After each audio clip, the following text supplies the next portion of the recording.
sejam bem-vindos a mais um Café com Fé. Eu queria dizer para vocês que nós temos a finalidade desse encontro de trazer um despertamento espiritual e também de termos um tempo para nós orarmos sobre temas e assuntos que estão no nosso dia a dia, nas rodas, nas conversas, porque nosso objetivo aqui é entender como que política e espiritualidade caminham, se juntam, se separados, como é que a igreja, participa na vida política, o que é a política, o que é a espiritualidade. Às vezes uma compreensão melhor também dessas coisas nos ajuda a pensar e entender. Por isso, uma regra hoje, nós não estamos aqui para falar de partido político. Antes de nós começarmos aqui nossa conversa, nós vamos soltar um vídeo.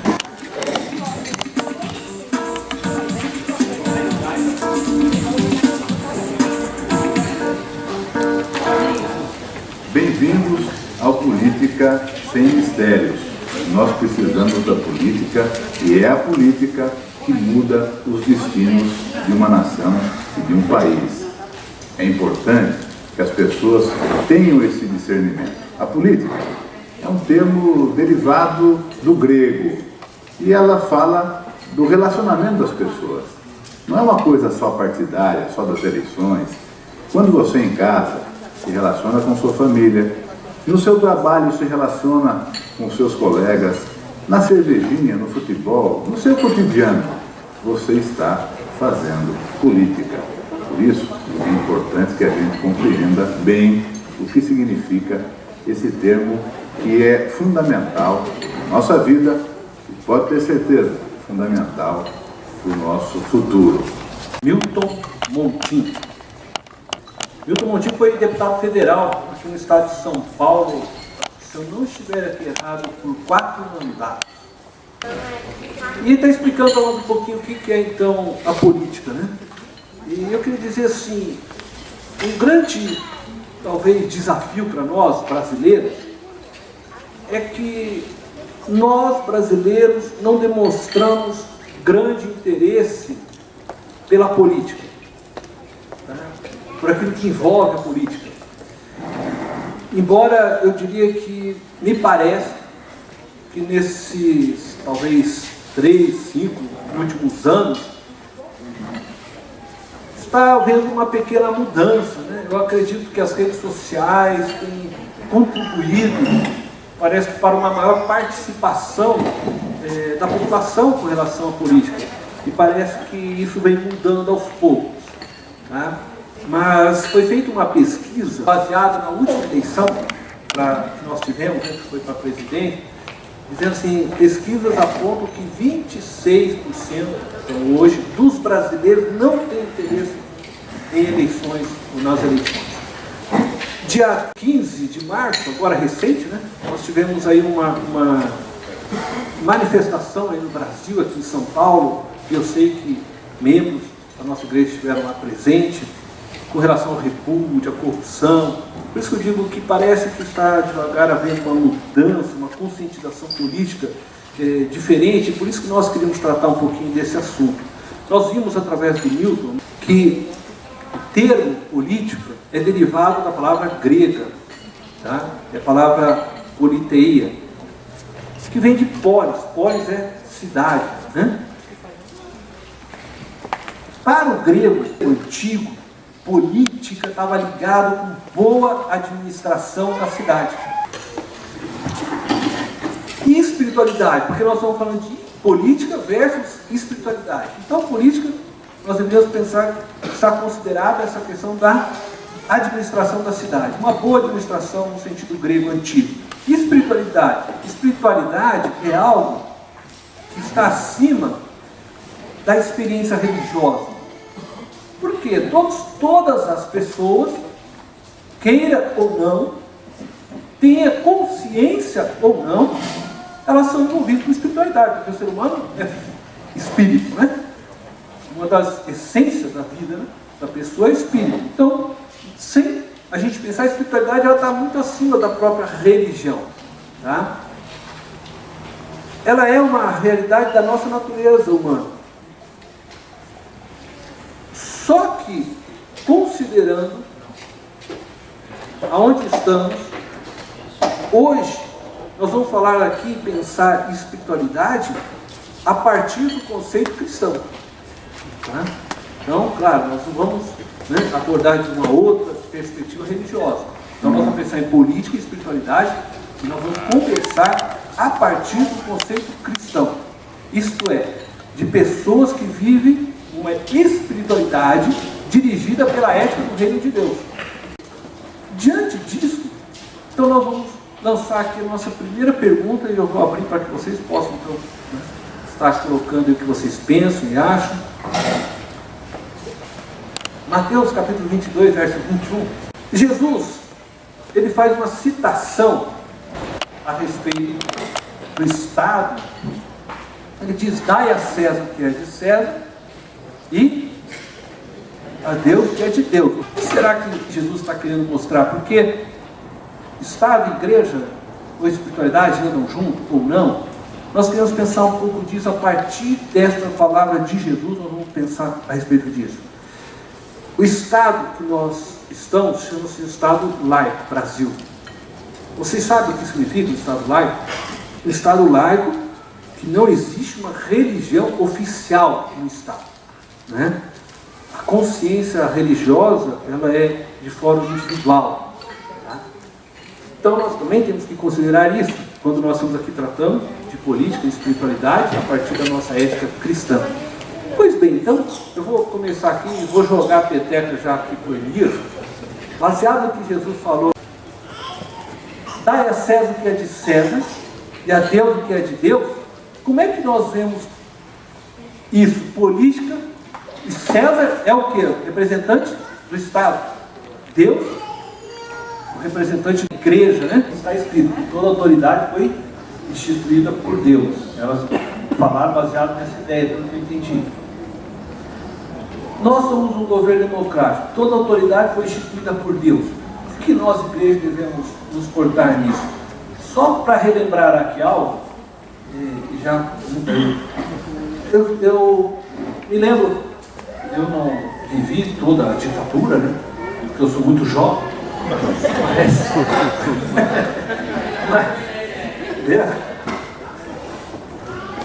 mas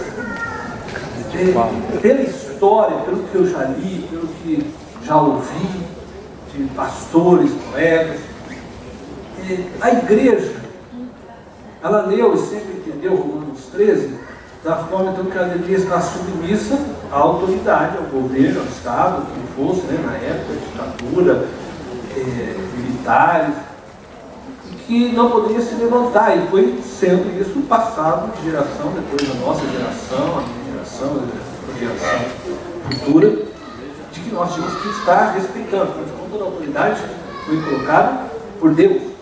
Então, se eu me levanto contra a autoridade que foi colocada por Deus, eu sou rebelde. Se ela foi colocada por Deus, trazia sempre essa ideia. Essa é realmente uma ideia correta?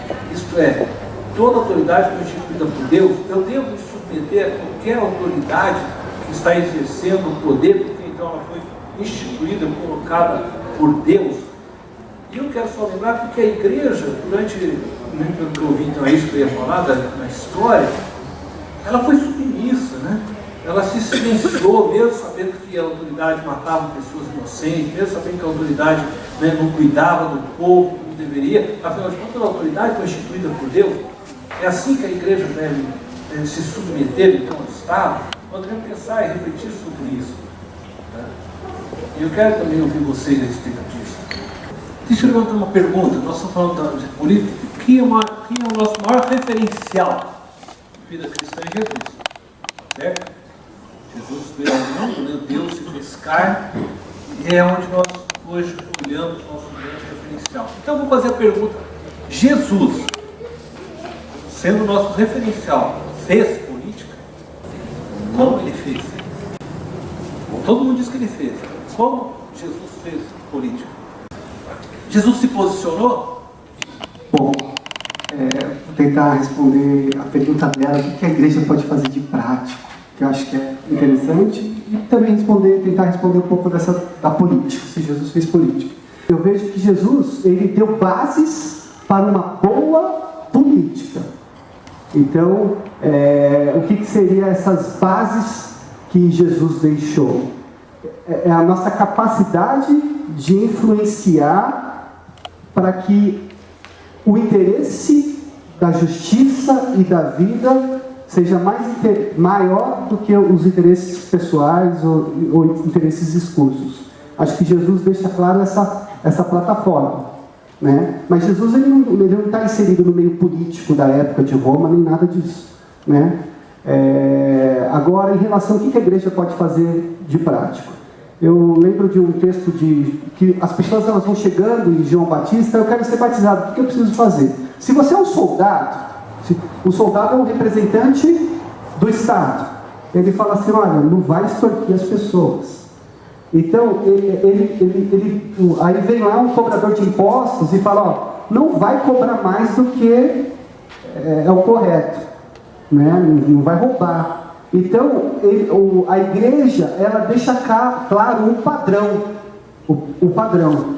E tem que deixar claro, quando o Estado está saindo do padrão, a igreja vai lá e tem que mostrar o padrão novamente. Tanto é que a Carta Magna, a Constituição, isso foi coisa de cristão, né?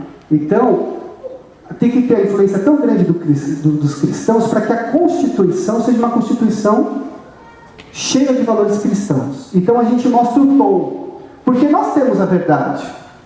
Sem nós, eles vão tirar para tudo que é lado, vai passar tudo que é lei das mais esquisitas possíveis. Agora a gente tem o tom porque a gente tem a verdade está com a gente, mora conosco. Nós sabemos a medida do bem e do mal, o que é certo e o que é errado, e a gente tem que mostrar isso para a política, né? Para os políticos, para a sociedade.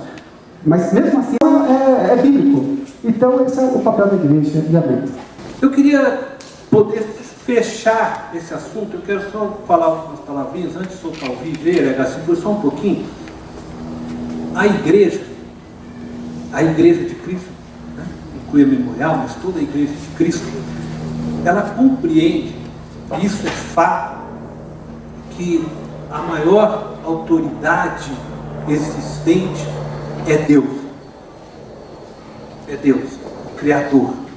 De forma que todos os cristãos se tornam súditos deste Deus Criador. Então, para nós, eu e você, que somos cristãos, a maior autoridade é Deus. Bom, então nosso primeiro compromisso como igreja é com Cristo, o Rei, o Filho de Deus enviado para governar sobre todas as coisas, porque a Bíblia diz que tudo foi colocado debaixo dos seus pés. Então esse é o nosso primeiro compromisso. Então quando a gente olha, e se você pudesse, né, se ele tivesse com um quadro dentro de um organograma, primeiro, Deus. Ele é a autoridade maior. Então nosso primeiro dever, nossa primeira obediência, está direcionada a Ele. Bom, Deus nos instrui com algumas coisas. Mas eu queria dizer assim que Jesus, quando disse dai a César o que é de César, Ele não estava dizendo que para a sua igreja que ela não deveria participar da construção do Estado, né? Que ela não deveria viver de maneira a construir, de governar, de dar sustentabilidade ao Estado. Mas que nós deveríamos sim dar a César, ao Estado, aquilo que é devido ao Estado, conforme vocês aqui falaram. Da mesma forma a Deus que é devido a Deus.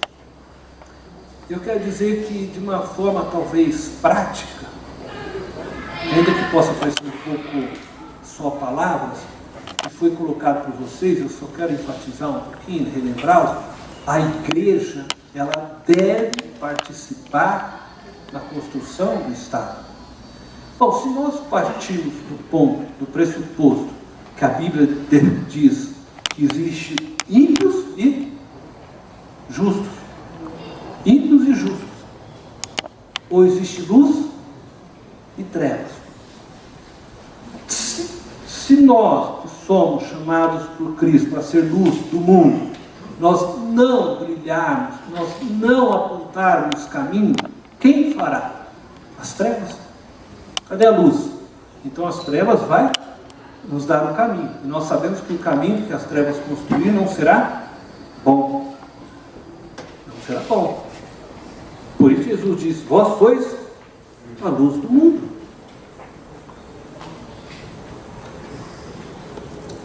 A igreja então precisa participar, fiscalizar o que o Estado faz. Embora ela não deva se tornar o Estado. Bom, isso é uma outra discussão que nós nem abrimos. Eu até sei que para você, quem sabe, você acha que deva.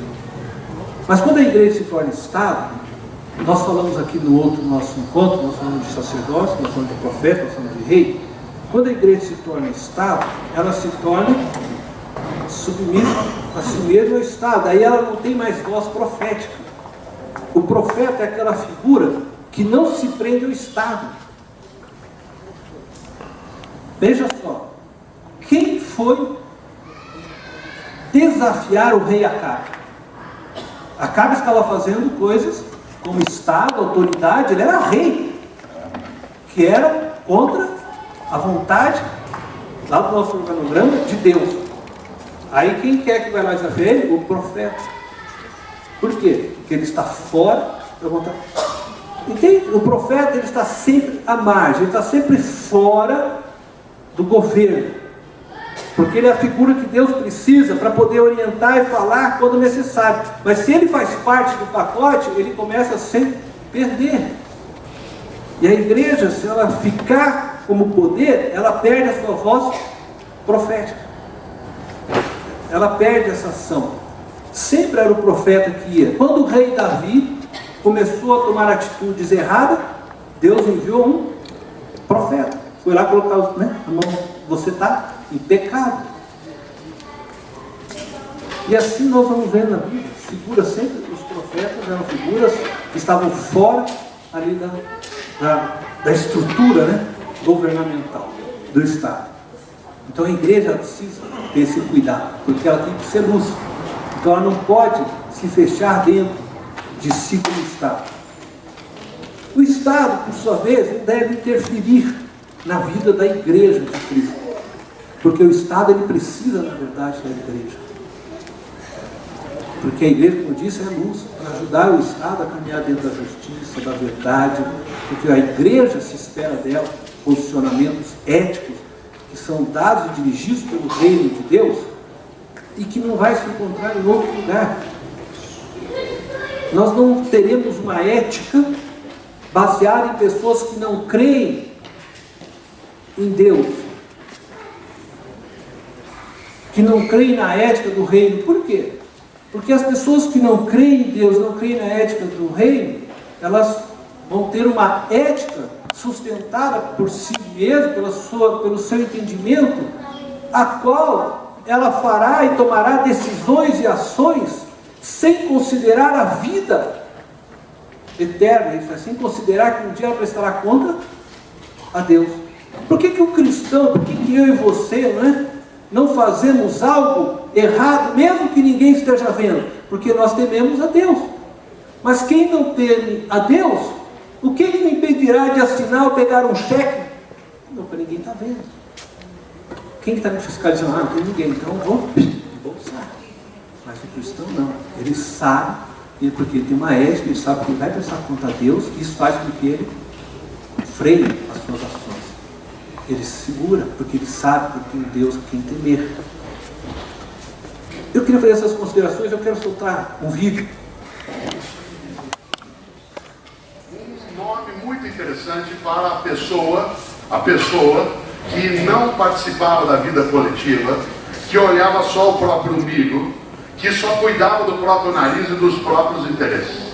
Há 2.500 anos os gregos chamavam a pessoa que acreditava que é cada um por si, Deus por todos, eles a chamavam em grego de idiotes. Da onde vem a palavra idiota. A palavra idiota na origem significa aquele que está fechado dentro de si mesmo. De onde você tem a palavra idiosincrasia, que a Ana e a Beth usaram, identidade, ide próprio. Idiota é o que fica fechado em si. E eles davam outro termo, uma pessoa que participava da vida da comunidade, que queria atuar, que achava que o ditado que vale na vida é um por todos e todos por um. A esse os gregos chamavam de político. Sério? Aquele que participa da vida da cidade. Aquele que participa da vida da comunidade. O idiota é o que se fecha em si. O político é o que se abre para o conjunto.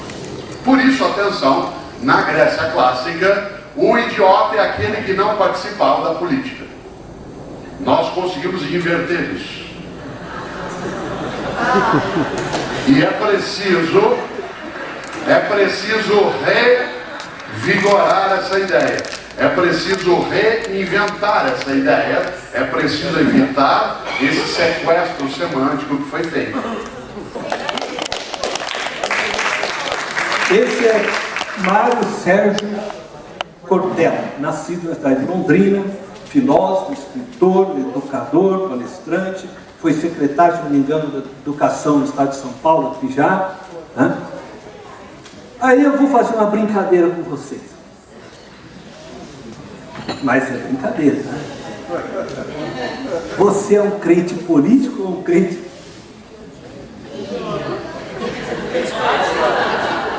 Pense nisso. É um crente. Agora eu vou te dizer algo sério. Não existe cristão idiota. Entendeu? O que é o idiota que ele falou? Se você é idiota, você não é cristão.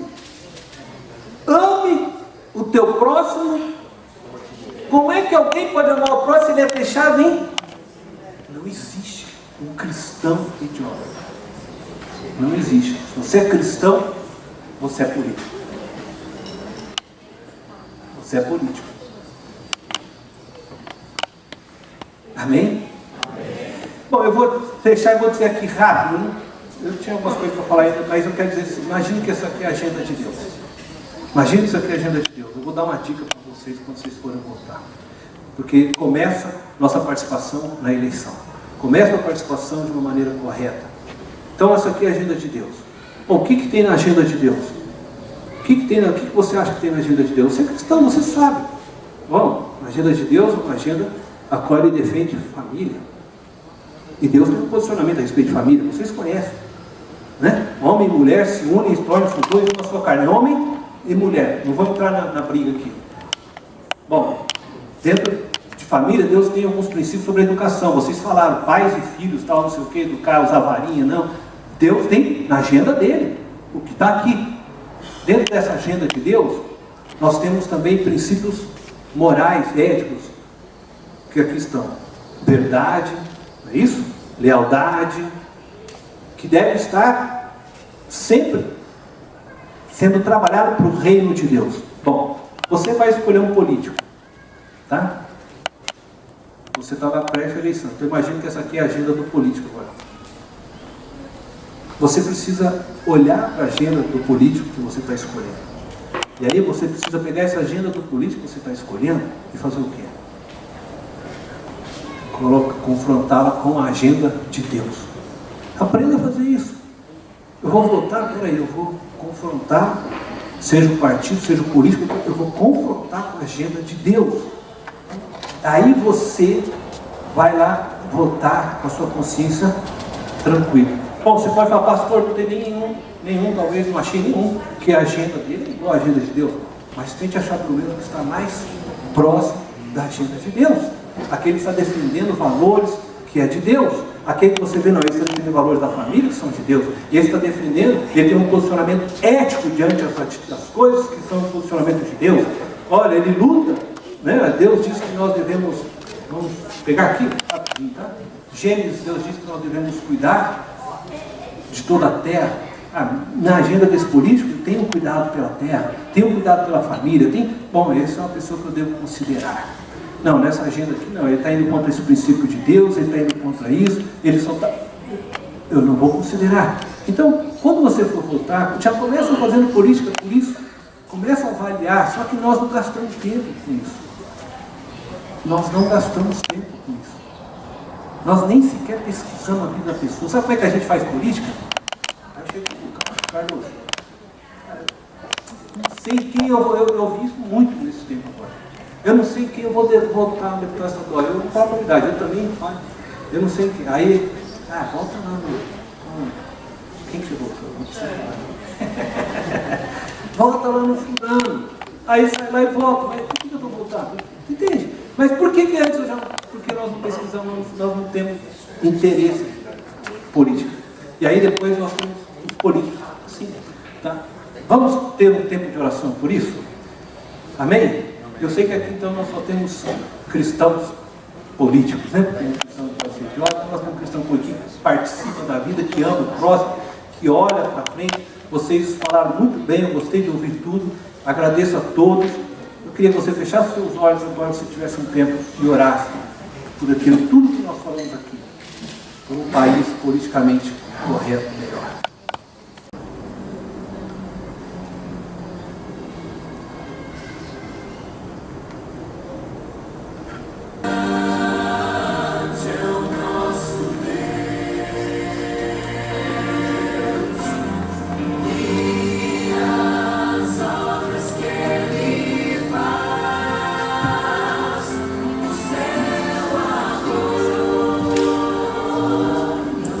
Senhor nosso Deus e nosso Pai, obrigado a Deus porque nós temos pessoas, ó Deus, que estão preocupadas com o bem-estar da nossa nação e do mundo.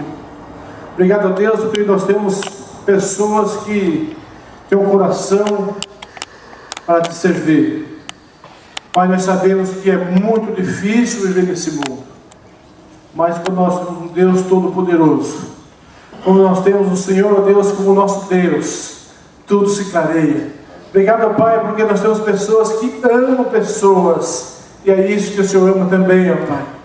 Pai, que o Senhor tenha misericórdia, Deus, do nosso país, que os governantes, ó Deus, possam ser responsáveis, que o Senhor trabalhe no coração desse povo, Deus. Nós sabemos que a corrupção tem se alastrado, Pai, em todos os níveis do nosso país.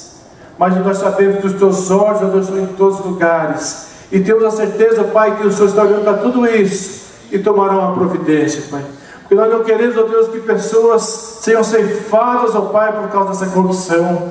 Ó Deus, nos abençoa, nos dê graça, ó Deus, para suportar essa pressão, Pai, nas costas do povo. Essas crises, ó Deus, que afetam as famílias, ó Pai.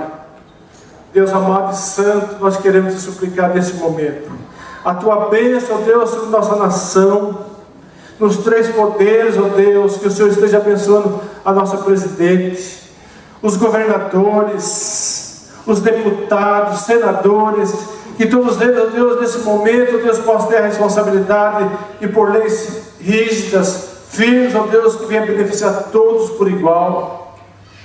Ó Deus, abençoa esse povo que está nessa manhã aqui, ó Pai. São pessoas, ó Pai, que se vieram aqui porque tem um desejo de ouvir a Tua voz, de entender o Teu propósito para nossas vidas, ó Pai. Ó Deus Santo, nós queremos dizer que Te amamos, ó Pai, que precisamos do Senhor, ó Deus, queremos ser totalmente dependentes do Senhor, ó Deus. Obrigado, Pai, porque essas pessoas aqui têm amado o Senhor de uma forma tão forte, que por causa do amor dessas pessoas, ó Deus, o Senhor tem livrado muita gente do mal. Deus, obrigado pela vida do pastor Cornélio, que colocou no coração o desejo, ó Deus, de fazer esse café com fé, onde aqui nós partilhamos, ó Deus, da Tua palavra. Nós partilhamos, ó Deus, muitas vezes tem algumas dúvidas que ficam no coração das pessoas. Obrigado porque são pessoas que servem o Senhor. Obrigado, Deus, porque são pessoas que amam o Senhor. E é através, ó Deus, dessas pessoas que nós vamos transformar esse mundo para a Tua glória e a Tua honra, Pai. Muito obrigado, Pai. Abençoa esse dia, Pai. Que nós possamos te servir não somente nesse momento, mas que nós possamos sair daqui te servindo em todos os momentos de nossas vidas. Louvado seja o Teu santo nome, Senhor. Em nome de Jesus Cristo. Amém e amém, Deus. Eu quero agradecer mais uma vez a todos vocês, a equipe do Ministério Samaritano, intercessores. Você que está aqui, você de repente veio aqui hoje, essa manhã, que está precisando de uma oração, de um abraço, né? Eles estão aí, são intercessores. Eles têm orado por pedidos que são colocados lá na rede de oração, e eles estão aqui pessoalmente também para receber você. Então, se você tem uma oração, quem sabe você quer orar pelo filho, pela filha, pela família, não sei, alguém, ou mesmo por você está passando por um momento aí difícil, adversidade, de luta, pode chegar até eles, eles estão ali para orar com você e por você.